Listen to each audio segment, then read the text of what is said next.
everyone, welcome back to my channel. My name is Siobhan. If you're new here, welcome. So here you will find videos like self-care, planning, productivity, lifestyle, me sharing my day, talking about random things. Get ready with me.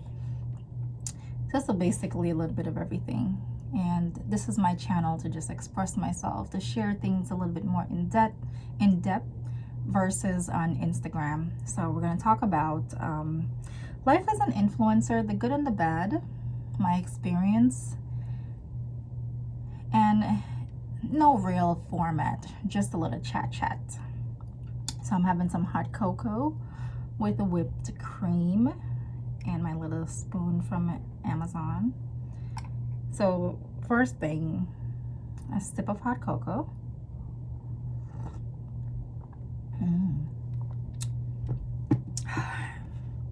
Something about hot cocoa in the winter that just makes me go, yes.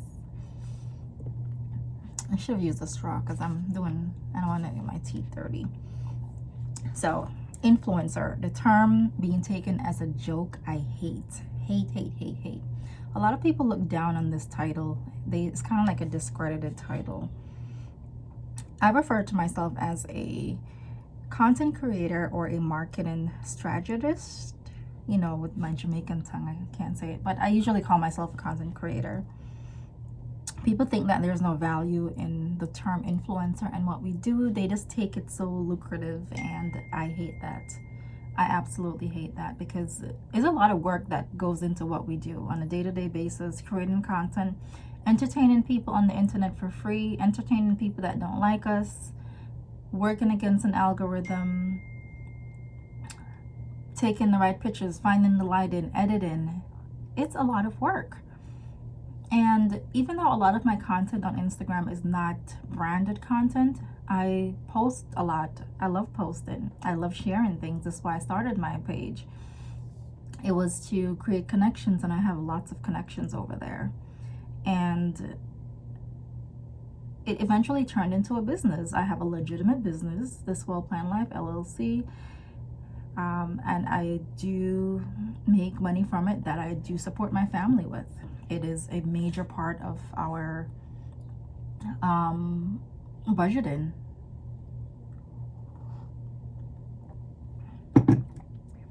So when people tell me, oh, an influencer, you're just an influencer, don't put any just in front of my title, because you probably can't even do half the things that I do, and to put up with half the things that I put up with. A lot of times we're stretched very thin when we're working with brands, and it's just a lot that goes into it. A lot of people don't really talk about it too much.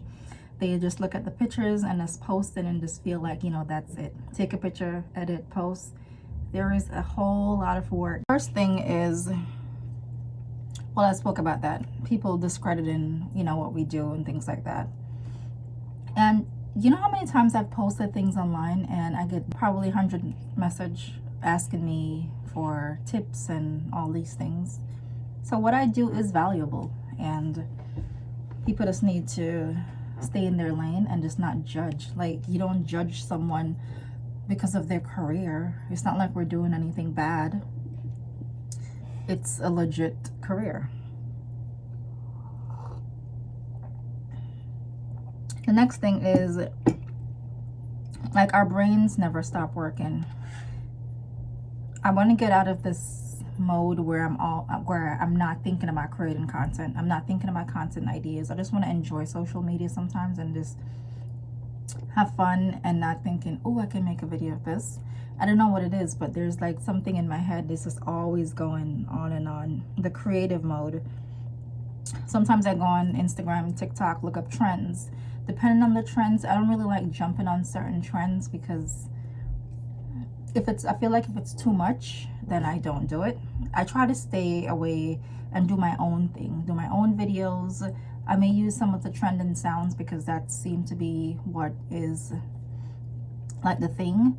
As much as a content creator wants to grow, it's really hard working against something like Instagram, where they push certain content, or content with certain music that is like trending. It's good to jump on those, but at the same time, to me as a creator, it kind of dulls our creativity, because now we're being, you kind of like, you have to use this music in order for you to get the views.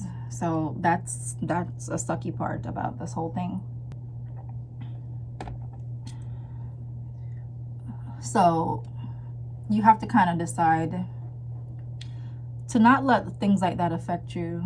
You have to have gone into this with the idea that you have to go into this loving it.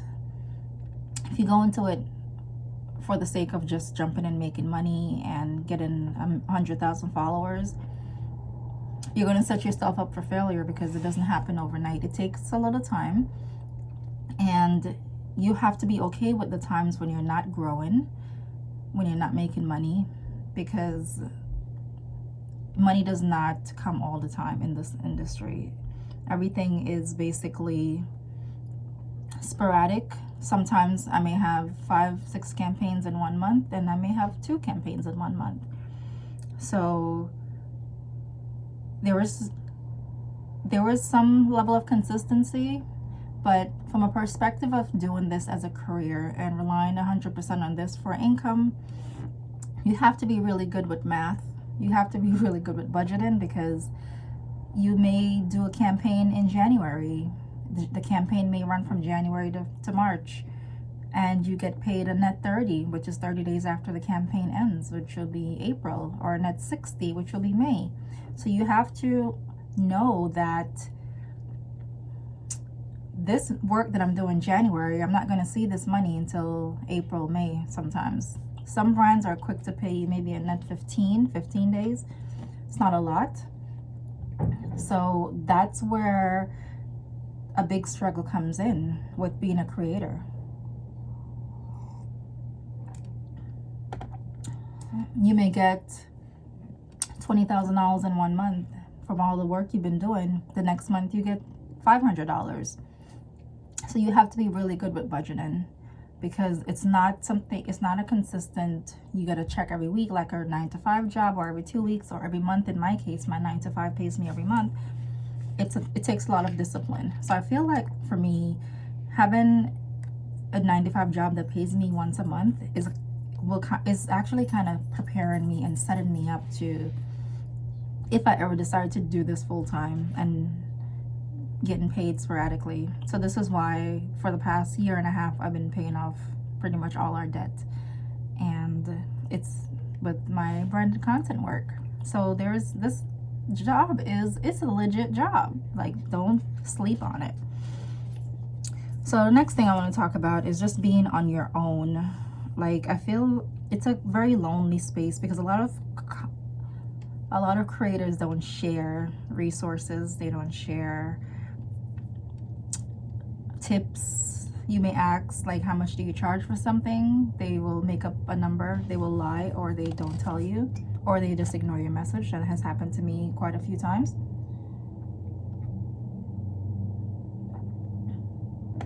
And I feel like if I'm asking you, how much do you charge for an Instagram post?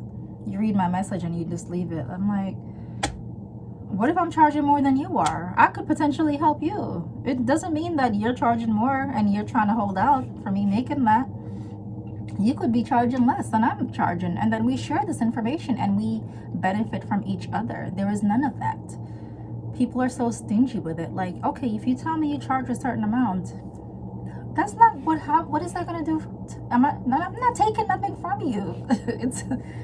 I don't mind telling people how much I charge. I have 78,000 followers right now, and I don't know if what I'm charging is right. If you ask me for a reel, it's $5,000. Like, is that enough? Is that too little?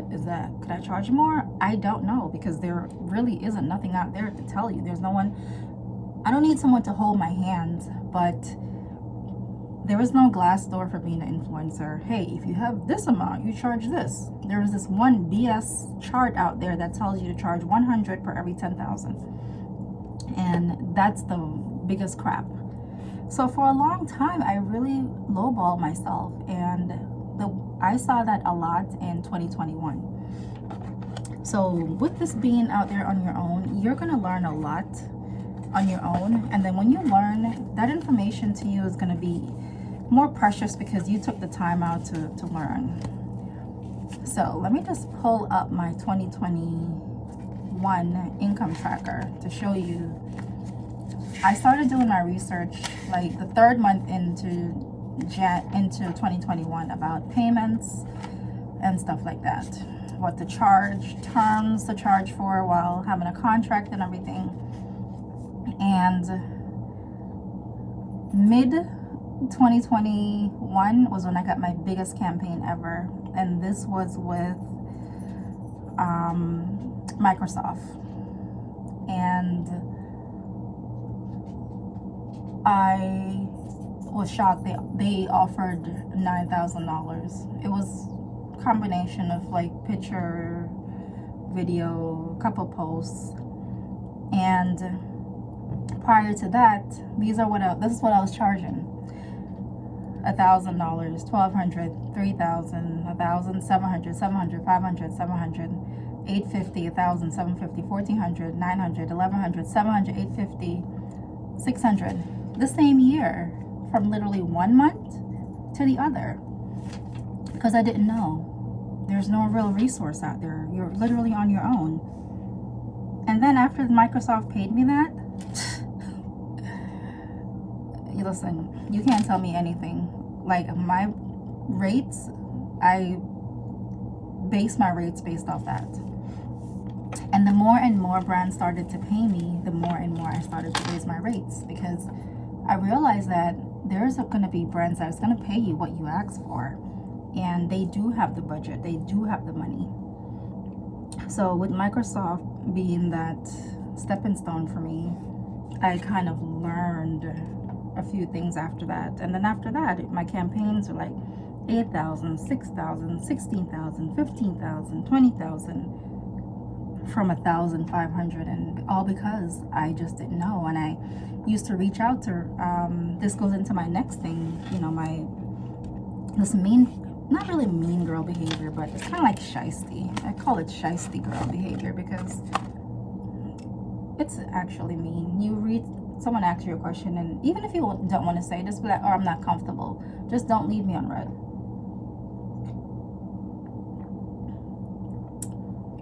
Yeah, this goes into that no one tells you anything, and you have to learn. And for me, you know, I learned later in the game in 2021. I lost out on a lot of money, but I still made a lot of money.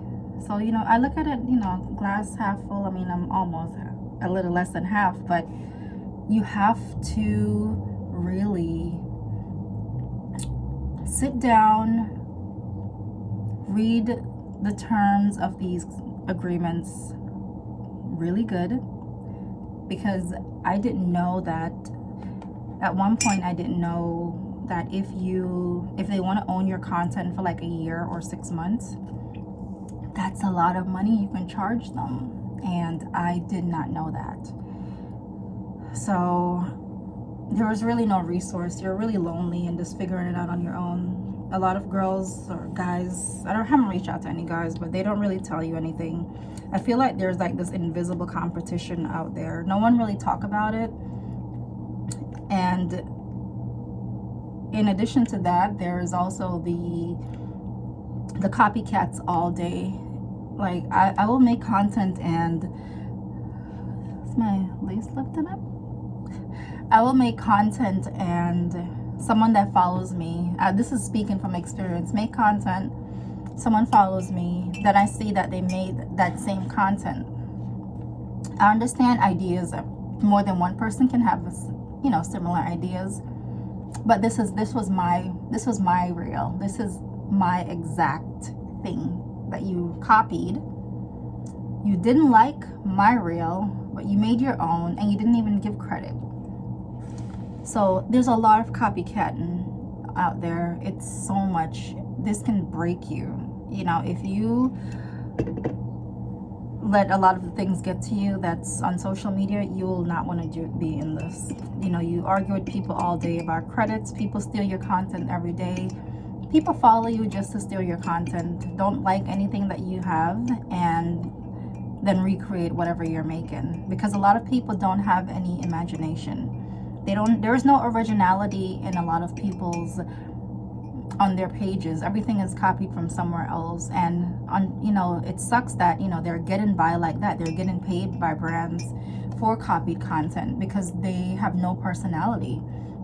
And being out there, being a social media influencer, you have to have personality. We went away from taking pictures where you can kind of hide behind that, but now you have to kind of show up and show who you are, make videos.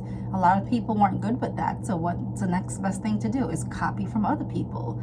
And it's really frustrating to me because my content take a lot of time to develop, put together, plan out, and I'll be sitting down somewhere and I'll see something, then an idea will come in my head and I'll start to laugh because I'm laughing at my own joke that I'm thinking of.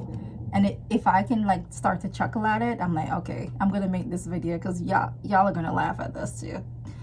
And people see that, they take from you. So there are a lot of people they talk about this imposter syndrome, but there are really a lot of imposters out there. So yes, that's another thing with this life of an influencer, is dealing with other influencers. And it's just one of those things that drives me up the wall. I have a couple people that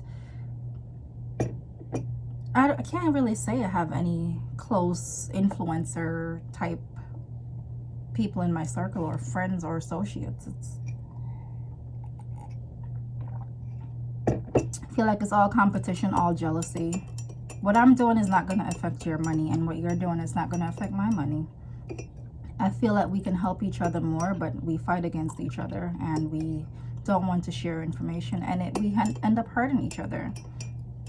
In March or April, when that creator, if she told me how much she was charging, I probably would have been asking more from them, but I didn't know. But you know what? It's okay. I don't hold anything against anybody. All right, I asked you something, you left me on red, you never responded, so I just stopped messing with you. It's just that simple. Let's move on. The next thing is keeping up with social media and trends and everything, because we're all trying to dibble and dabble in all of the platforms. We want to get a little bit on TikTok, we want to be on Instagram, YouTube Shorts now, and I don't know what else is out there, Pinterest.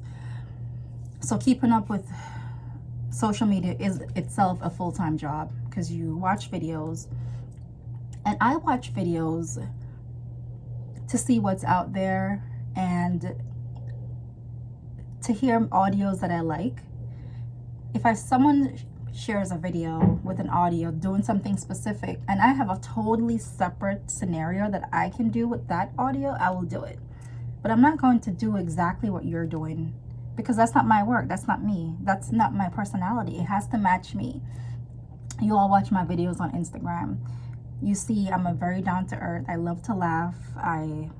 I feel like laughter is the best medicine that you can have. It cheers me up just laughing at myself and the things I think about, and I like to share that with you. So keeping up with trending sounds, keeping up with trends. I don't really like trends. Also keeping up with new rules and fighting against the algorithm that is not really, it's so unpredictable. One day you may get 100,000 views, and then the next day you get 500 views. It's literally no in between how social media works. But it takes a lot of work. It takes a lot of work to create content.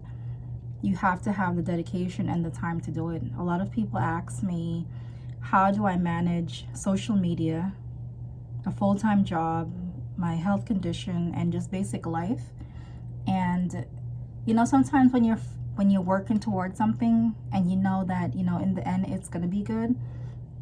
My 9-to-5 job has great insurance, and because of my health condition I need great insurance. I can't leave that, because then I'll end up paying, even if it's a lot, but it's probably not going to be as good.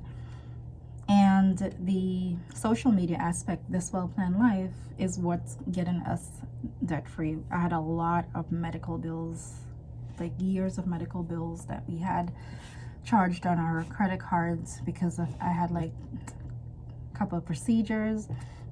I had this one procedure where they shocked me for like, I was out for 5 minutes and it was like $90,000. At the time, I didn't have the best insurance, so I had a big payment on that, and thinking the wisest thing to do was just to charge it, and that was not. So we paid off a lot of those medical bills last year. That's some of the debt that we have. It's literally from my medical bills.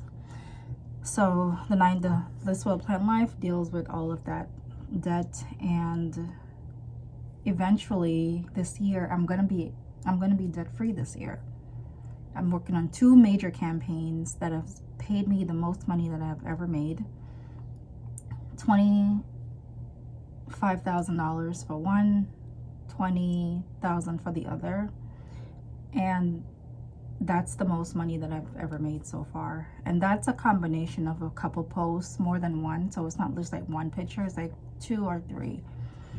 And it's a blessing because I'm grateful that I have this opportunity to share content, do something that I love, and make a living from it. And once I don't have any debt, then I can then move on and really think about if I want to do this full time, try to find really good insurance, being an entrepreneur. But there's a lot of money to be made in this business, and sometimes people feel like if they tell you that, you're going to take from them. I can tell you, yeah, that I made that, and it's not going to take anything from me. I'm still going to make money. You're going to make money too, you know? But it's can be stressful. It's very rewarding. I do recommend, if you're looking to become on this side of the world, you should, because there's lots of potential. I think I got everything out. Yeah, so that's just, my life as an influencer. It's just dealing with people online. And then also, I didn't talk about the trolls. Man, the trolls come out of the woodworks, literally just crawling out the holes in the ground. They will comment on everything you do, negative comments, people that don't even follow you. Like, how did you even end up here? Like, why are you here? Just to tell me you don't like something that I do, or that my Dior bag hack is tacky, or my Chanel bag hack is tacky. I've had people tell me to pray for a Chanel bag. I'm like, okay. And people don't know you. Like, I could have bought a Chanel bag already if I wanted, but I'm just not ready yet. When I make my luxury purchases, I like to save for it separately. I don't want to take money that I'm making from brand deals, because I don't want to stray from our goal and our vision, because we're like almost there. And me saving up, it also the anticipation, like I'm almost there. I use my app, I save $200 a week. I'm almost there. It's just an exciting thing to do. But yeah, there's trolls. You have to have thick skin, and you have to understand that people are going to say some mean and hurtful things that will hurt your feelings. But you just have to bounce back and just be like, screw you. You're just jealous. You're miserable. Your miserableness is a reflection of your own struggles, not mine. And you just have to just kill them with kindness. So that's, my influencer life. A lot of work. I love it. I will ride it till the wheels fall off, and there's a lot of money to be made. So I just wanted to share those little good and bad about, my influencer lifestyle, my content creator lifestyle. So if you have any questions, drop them below. If you want me to talk about anything specific, drop them below. So thank you so much for watching this video. Have a good day.